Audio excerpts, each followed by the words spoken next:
yàlla lii may wax damaa ñor moo tax ma di leen ko yónni ndax damaa àgg ci koo xam ne wax dëgg yàlla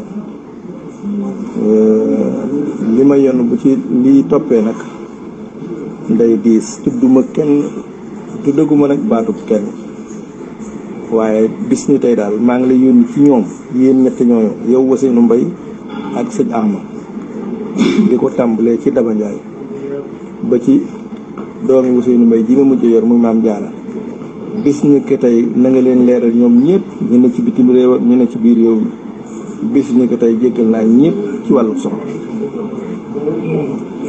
mënatuma ko loolu la yàlla def ñaar dal na ma doon naa mag te tooguma te it wéere di day am te at yii ma am day tuuteetee ma àgg ci seex yi ci juróomi at ndax man muy dund ba am juróom-ñaar fekkee la ma doon wéyee mën na koo wéyee waaye nag waxuma la wéyee nag maanaam ak mooy déedéet ndax kon sax yàlla ëllëg maa ngi ñaan itam ngi waxal ma taalibe yi ñoom ñëpp nañ ma jéggalul yàlla ndax sëñ Saliou mi ne gën sax da ko daa wax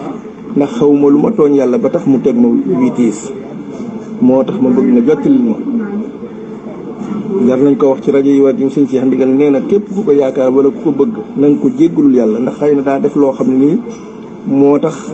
yàlla di ko teg yii te kenn la yàlla jomb te teg aw tiis waaye nag danga ko muñ waaye nag muñ gi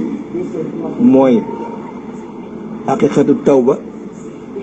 addamaaw di man daal li ma xam mooy ñàkk dëgg-dëgg tuub mooy ñàkk a dellu ci la nga defoon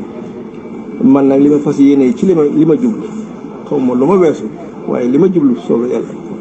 fasatu may def lu naqari yàlla te di ko tey waaw fi mu ne nii day àgg naa ci foo xam ne nii buñ leen woon julli leen ak war sax ma def lu ko mën naa ko lii nag dama leen a yaakaar yéen ñett ndax wa asiru shahidayni min rijalikum fa in lam yakuna rajulun wa imraatani mimman tardawna min as-su'ada an tadilla ihdahuma fa tusakki ihdahuma ukhra wala ya'ba su'adaaw kon léegi war ngeen ma koo defal bu ngeen ma ko defalul ci seeni jëmm itam ngeen def ko ci lii ma wax ngeen defal ma ko ci muraad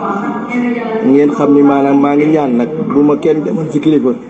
di ma ñaanu ndax kilifa te duma ko moom am